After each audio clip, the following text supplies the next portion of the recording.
வணக்கம், எப்படி இருக்கியா? வணக்கம் அண்ணாச்சி, சுகமா இருக்கீங்களா? சௌக்கியமா இருக்கேன். ரொம்ப ஆச்சு பார்த்து. தலை சுகமா இருக்காங்களா? சௌக்கியம் தான். ஆமா, நீங்க எங்கிருந்து வர்றீங்க? நான் அகரம்பேட்டில இருந்து வரணும்ல. வர 14ஆம் தேதி ஏகப்பட்ட பணத்தை செலவு பண்ணி பெரிய அளவுல ஒரு பொதுக்கூட்டம் ஏற்பாடு பண்ணியிருக்கோம். அதுல தலைவர் கலந்துக்கணும். நம்ம தலைவரோட தேதி வேணும். எந்த அகரம்பேட்டை? எந்த அகரம்பேட்டையா இருந்தா என்ன? சிட்டியில 16ஆம் தேதி கூட்டம் இருக்கு. அதுல தலைவர் பேசுறாருன்னு தெரியும். பேப்பர் போஸ்ட் எதையும் பார்க்காதீங்க. நீங்களா வந்து டேட் கேளுங்க. அடடா, தெரியாம போச்சு. சரி பரவாயில்ல, விடுங்க. நான் ஊருக்கு போய் எல்லாரோட கலந்து பேசி திரும்ப வந்து பாக்கணுங்க. வரேன். கொடுக்குற தேதியில கூட்டம் போடுங்க. நீங்களா தேதியை போட்டு வராதீங்க.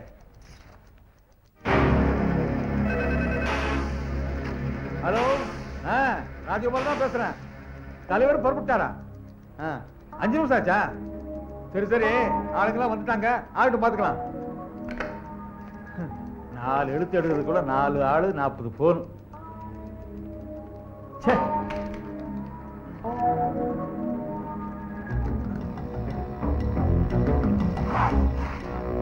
யோ, அந்த அகரம்பேட்டையால கூப்பிடுங்கயா. பைய வச்சுட்டு போயிட்டாரு.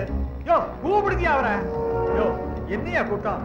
மாலை போடுறது, மனு கொடுக்கறதெல்லாம் அப்புறம் வச்சுக்கலாம். முதல்ல மீட்டிங் நடக்கட்டும். தயவு செஞ்சு வெளியில போய் கூட்டத்தை ஒழுங்குபடுத்துங்க. தலைவர் வந்தா என்ன கோபிச்சுப்பாரு? அதுதான் சொல்றேன். தலைவர் வராருங்களா? புறப்பட்டாருங்க. அப்ப சரி. அப்ப நீங்க பைய கையில வச்சு தோல் போடுறீங்க. அகரம்பேட்டைக்காரங்க வச்சுட்டு போயிட்டாங்கய்யா. அட, கொண்டு போய் உள்ள வைங்க சார், வந்து வாங்கிக்குவாங்க. அது உஞ்சர்தான்.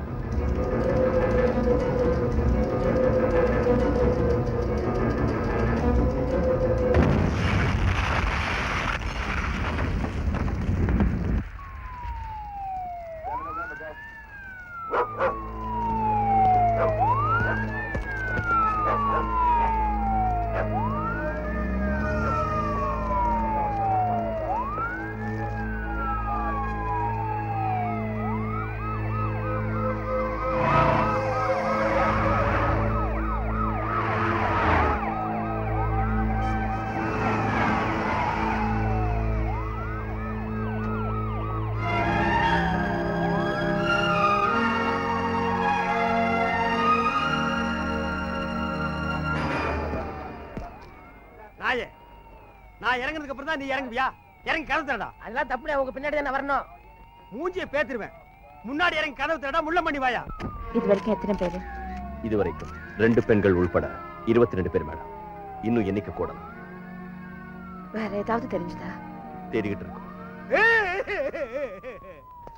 ஐயோ ஐயோ ஐயோ, நெஞ்சு பொறுக்குது இல்லையே.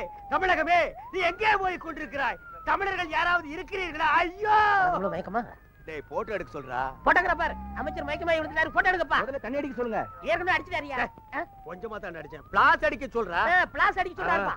அடிங்க, வாங்க எடுங்க. நல்லா அடிங்கடா. இறந்து போனவர்களின் குடும்பத்திற்கு ரூபாய் 50,000 அரசு உடனடியாக நிவாரண நிதி தரும். ஐயோ, ஒரு உயிரின் விலை 50,000 தானா? மாற்று கட்சி தோழர்களே, வாரி வழங்கும் இந்த கைகள் கட்டப்பட்டிருக்கின்றன. அதிகம் வேண்டும் என்று கேட்க உங்களுக்கும் தெரியவில்லை, கொடுக்க அவர்களுக்கு மனமில்லை. பத்தாதுங்க. சரி, ரூபாய் 1,00,000 தருவதற்கு உத்தரவிடுகிறேன். வெற்றி வெற்றி, அமைச்சர் பொன்னுரகத்தின் தனிப்பட்ட வெற்றி. அமைச்சர், நான் வந்து 1 ஹவர் ஆகுது, இன்னும் சிஎம் காணோம். ஏப்பா தர்மராஜ், மீசைக்கு நீ என்ன போடுற?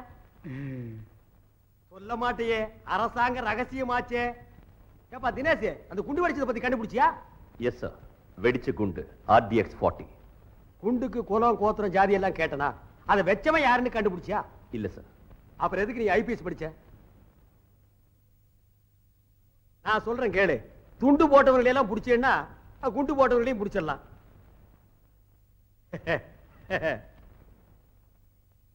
உங்களுக்கு என்னப்பா, 56 வயசு வரைக்கும் சோத்துக்கு அரசாங்க சம்பளம்.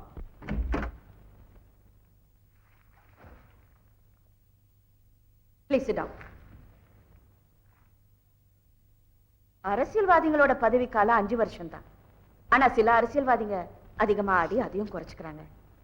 உங்களை மாதிரி அரசாங்கத்துல வேலை செய்யறவங்களுக்கு 56 வயசு வரைக்கும் பதவியில இருந்து மக்களுக்கு சேவை செய்யற வாய்ப்பு இருக்கு. It's okay. இந்த குண்டு வெடிப்பு சம்பவம் நடந்து 1 நாள் ஆக போகுது. என்ன பண்ணிருக்கீங்க? மேடம், முதல்ல குண்டு வச்சவனை கண்டுபிடிக்கிறத விட அந்த சம்பவத்தாலே சட்டம் ஒழுங்கு சீர்குலையாம பாதுகாக்கணும். அதற்கான எல்லா நடவடிக்கையும் எடுத்திருக்கோம். 1-2 வன்முறை சம்பவத்தை தவிர மற்றபடி நிலைமை கட்டுக்குள்ளதான் இருக்கு. தேங்க்யூ. குண்டு வெடிப்பு சம்பவத்தை இன்வெஸ்டிகேட் பண்ண ஒரு நல்ல ஆபீசர் அப்பாயிண்ட் பண்ணோம். Any suggestions? Yes madam.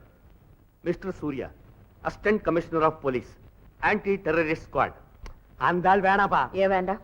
சொல்லப்பா. போன மாசம் ஒரு தீவிரவாத கும்பல என் தலைமையில பிடிக்க போனப்போ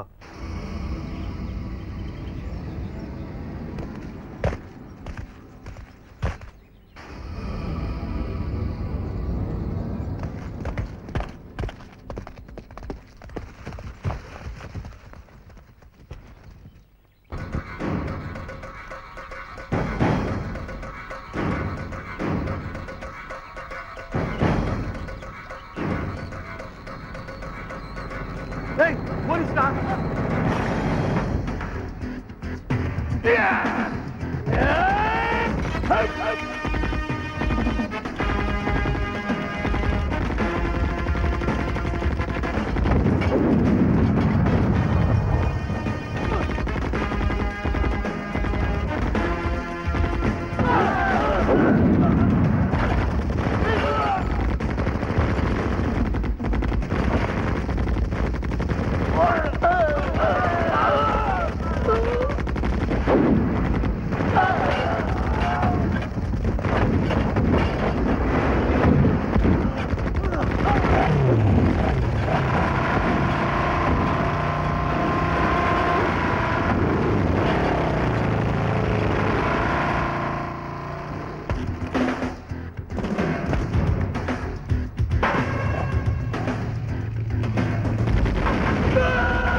hello, CG2, assistant commissioner Surya calling. Over.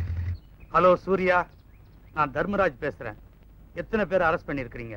யாரையும் அரெஸ்ட் பண்ணல சார். ஒருத்தர் விடாம எல்லாரையும் சுட்டு தள்ளிட்டான். வந்து அள்ளிட்டு போறதுக்கு ஏற்பாடு பண்ணுங்க சார். ஓவர். சூர்யா, அரெஸ்ட் பண்ணத்தான் உனக்கு ஆர்டர். மேலதிகாரியோட அனுமதி இல்லாம எப்படி நீ அவங்கள சுடலாம்? போலீஸ் டிபார்ட்மெண்ட்ல நீ ஒரு சர்வாதிகாரியா? யாரையும் மதிக்கிறது இல்ல, யார் பேச்சையும் கேட்கறது இல்ல. தான் செய்யறது தான் சரின்ற பிடிவாதம். அதனாலதான் சொல்றேன் மேடம், அவரை வேணான்னு. ஓ, சூர்யா. இந்த மாதிரி விஷயத்துக்கு அப்படிப்பட்ட அதிகாரி தான் தேவை.